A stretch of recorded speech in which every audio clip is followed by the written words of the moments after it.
En Chine, Édouard Philippe en VRP des entreprises françaises. Édouard Philippe à l'espace de coworking Guiyang à Shenzhen, en Chine. Matignon. Édouard Philippe est arrivé en Chine vendredi 22 juin, pour une visite de 4 jours. 6 mois après la venue d'Emmanuel Macron, le chef du gouvernement français va essayer de faire avancer les contrats encore en suspens entre Paris et Pékin. Première étape à Shenzhen, mégalopole de 12 millions d'habitants dans le sud-ouest du pays, où le Premier ministre a joué le représentant commercial de l'entreprise France. Avec notre envoyé spécial à Shenzhen, Julien Chavannes, à peine descendu de l'avion, le voici dans l'usine rutilante de l'entreprise conjointe entre PSA et la Chine.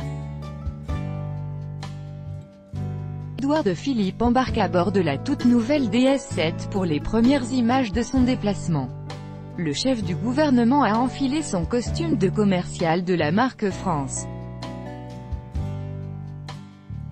Il pense que c'est une bonne façon de montrer ici, de profiter ici, de savoir-faire français et de la reconnaissance dont bénéficie la France, sa culture, ses traditions industrielles, ses traditions culturelles.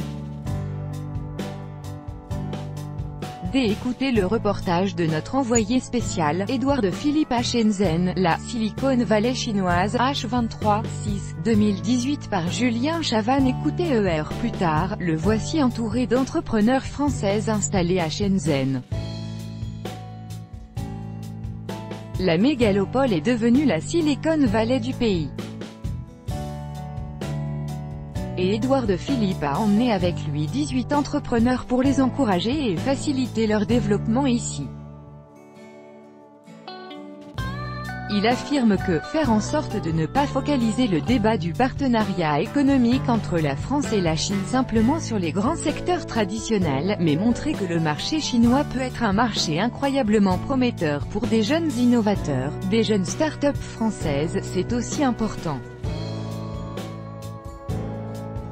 Édouard Philippe ne s'attend pas à finaliser les gros contrats d'Areva ou d'Airbus, le Premier ministre joue donc sur un autre créneau, celui de l'innovation.